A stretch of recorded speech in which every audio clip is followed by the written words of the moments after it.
President Biden deciding to rewrite Title IX is one of the most radical and illegal moves we've ever seen from the federal government. It's an attack on our states, it's an attack on our families, and it's an attack on our young women and girls.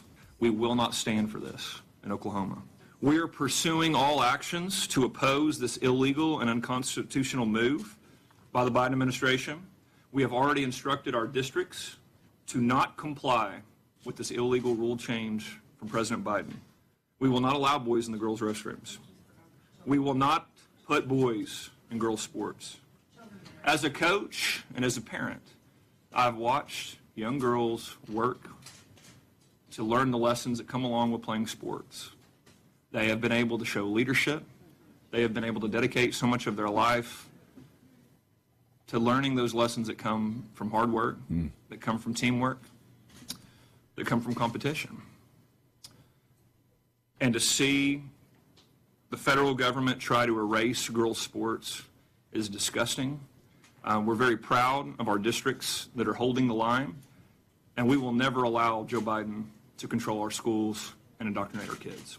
Our young girls deserve these experiences, and they shouldn't have them ripped away from some activists in Washington, D.C., who want to use the power of the federal government to impose radical gender theory on our state.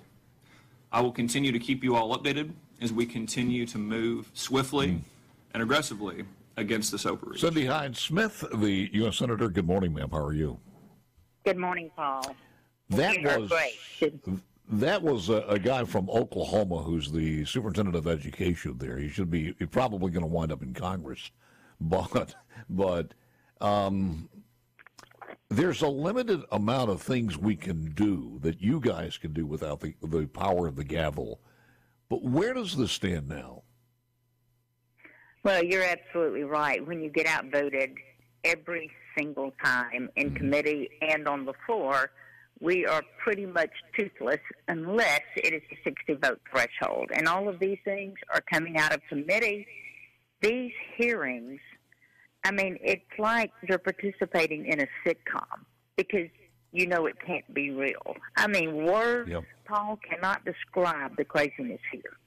They have not only thrown caution to the wind, they've thrown sanity to the wind.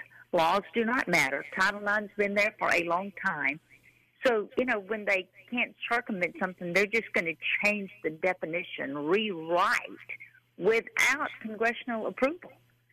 I mean, it is, yesterday we had a hearing, and with Secretary Miguel Cardona, the Education Secretary, and to hold my frustration is really a challenge, but you know, you get through these things. You just sit there and think, the people of Mississippi elected me to come here and do a job, and I am going to get through this and try to leave his head on him. But to change the definition of sex, male or female, to include gender identity and compelling speech. You know, you just tell me what compelling speech is. The exchange yesterday that I really drilled home was the fact that, you know, this change definitely allows any biological male to walk in the dressing room or the locker room where girls are changing clothes and undressing to any locker room or bathroom that they want to walk into. And when I was questioning the secretary, when he kept saying, you know, I'm a lifelong educator. My number one goal is student safety. And to think that, you know, right here next to us, Paul, not that long ago, in Loudon County in Virginia, right here next to Washington, D.C., a ninth grader was sexually assaulted in the bathroom by a male wearing a skirt. So evidence, common sense will tell you this is insanity here. But it is definitely what we're living with and trying to combat. We have actually parents who are just whispering about this now, and it's almost like a communist country. If they bring up these objections about their 13, 14-year-old daughter, especially when she comes home and says, we've got the situation in school, they don't know what to do. First of all, in our era, we know what to do. You'd probably go over to the principal and superintendents and give a lashing tongue lashing to them. But, I mean, people are afraid to do that. There was a story on X, I believe it was yesterday and this morning, about was it West Virginia? One young student didn't want to be involved in the trans movement or something, and they were ostracized by the school. Oh, and the definition of sexual harassment, they have changed so broadly that schools will be forced to discipline teachers, staff, and students for using the wrong pronoun, that's Yes. sexual harassment to use the wrong pronoun. I mean, you could not create a list to destroy this country any more precise than what this is. You couldn't create it. Yep. It is so devastating. I know this sounds like something from both of us who were, spent a lot of time on the farm, but at some point during the transition, if you're going to transition, that needs to be defined, does it not? And it's never been defined. You could take some pills as a guy and develop some breast or something like that, but there's never been a game plan on this one that shows at one point can you be called a woman before you walk into that. We've had perverts who've misused this already, many of them arrested. We've seen this happen over and over. Oh, no doubt. And it's the purpose of them doing it in so many cases. But, I mean, there are two genders. There's male and female. You naturally develop into a female, or you naturally develop into a male. I can't even believe that I'm on the air with a United States Senator, and we're having to even say that. Exactly. That I'm having to say biological. What other kind is there? There is no other kind. You wouldn't say that on the farm. This is a bull, and this is a cow. This one over here, this bull, it depends on how he wakes up in the morning. He can be a cow later, and with some pills, may be able to give milk, maybe not. I don't know. You wouldn't do that. The term of that is fluid gender. This morning, I may think I'm a female. Tonight, I may think I'm a male. How ridiculous is this? And to think that we're spending time on Capitol Hill even discussing this. And I've said many times, you can pretend all day long. Cindy Hyde-Smith is not going to pretend with you. I'm sorry. I am not going to pretend with you. Senator, I said this earlier this morning, and it is something that's really scary. If you give into this, just like a child, and they win in November, what in the world is it going to look like in the next 4 years as far as combustion engines, as far as the border is concerned, as far as the Constitution? It's gone. We hear this over and over. This is the most important election of our lifetime. This is it. And, and I've said that several times as well, Paul, is every time we have an election, we think it's most important. There is no election that can compare to this one. Nope. None. It's not. Zero. That can compare to what the destruction of this country will be looking like if we do not win this election. I mean, and I'm an optimist. My glass is half full every day of the week, but I'm a realist. I live in the real world, and I see what's happening now. 4 more years of this, I mean, with there no permits to domestically drill, when they want to go fully green in something that is scientifically impossible that we could get there in the period of time that they want to get there. And now they're talking about the appliances in your home. Where did our freedoms go? We are losing them every single day on every issue you can possibly think of.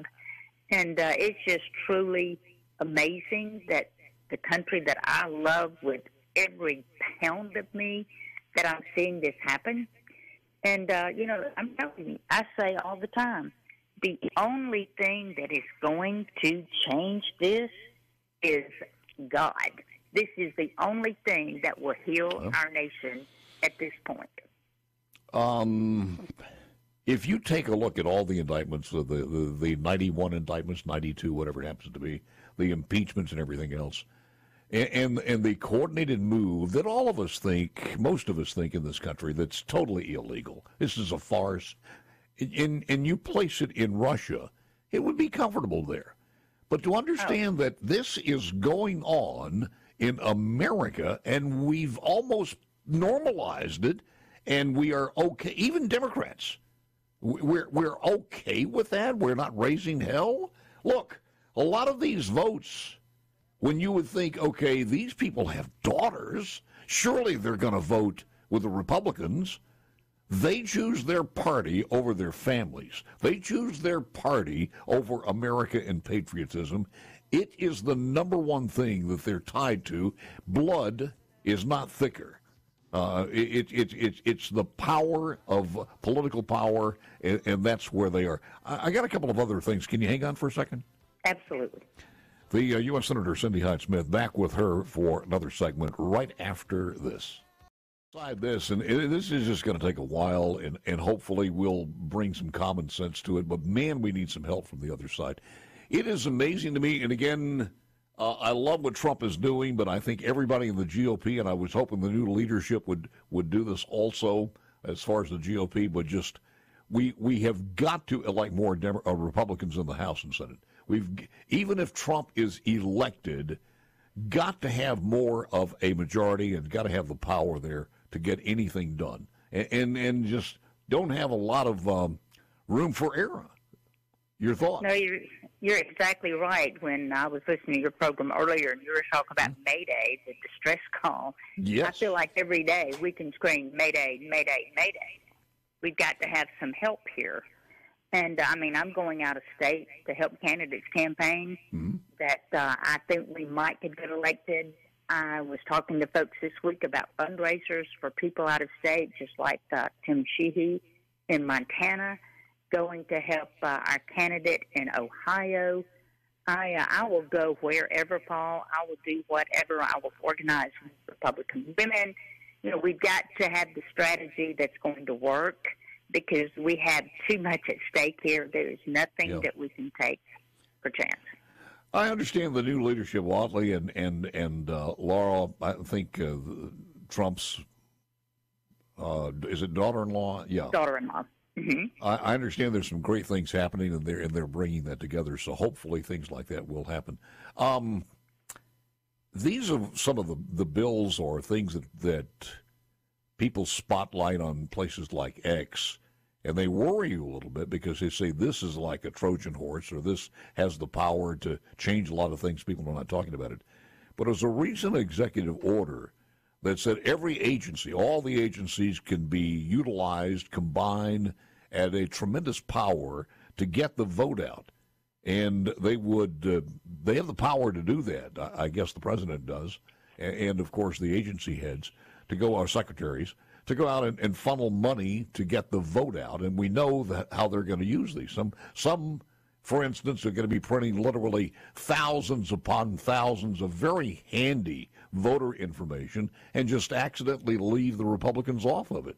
We know what's going to happen. Are you apprised of that? Definitely, and it is totally in violation of federal law. Mm-hmm. I mean, totally. And this was back like in 2021, and basically it directed every federal agency to come up with a strategic plan describing how they will promote voter registration, participation. I mean, things. I would not be surprised if you got your Social Security check in the mail and it had something in it, if it's not direct deposit, that had a form in it. But, it's targeted. It is totally directed. And it's just President Biden just abusing the authority and skewing the system to his advantage. And, he is directing, listen to this, he's directing more than 600 federal agencies to use taxpayer money to engage in voter mobilization efforts, which is not the role of the agency. We're talking Health and Human Services, that they're told to facilitate voter registrations through its health programs, and HUD to have public housing authorities to facilitate registration drives at these public housing facilities. And, it just the federal government has no business in engaging in any of this whatsoever. But I've signed 2 letters demanding that the administration give us copies of these plans. And, of course, the White House has refused to give us anything because I don't know if they think we don't know about it or they think full steam ahead, you're not in control, I can outvote you. So, in committee, I can tie-break votes. I can send Kamala Harris down there to break the ties. So it doesn't matter that this is illegal. But even the Department of Education to push state schools to register students to vote in the way that they want them to. USDA, WIC programs, they are instructed to carry out voter registration with federal funds. Totally illegal. We have the smartest audience as far as politically, and sometimes I wonder if some of them just don't use common sense. And God bless you, Bob. Bob in Etowah just said, Paul asked Senator why she doesn't do something about that. She's a lawmaker. She could file some kind of request with the FBI to investigate or the Justice Department. Bob, I hope you're a new listener. Those are the last two places you want to go because they've been owned and co-opted by the Biden administration as far as the FBI and the Justice Department. It ain't easy, is it? Oh, definitely not. And, obviously we're doing everything we can possibly do. And, it will be, brought to light, but it's going to be after the election. Yeah. And what's going to happen is all of these NGOs, non-government organizations, those same buses are going to go be in those sensitive precincts picking up those illegals, all with taxpayer money. We know what's going to happen. It's just hard to stop it, and that is scary. Senator Cindy Hyde-Smith, thank you for taking the time, ma'am. Well, thank you for enlightening your listeners. And thank you for the opportunity that I have to share your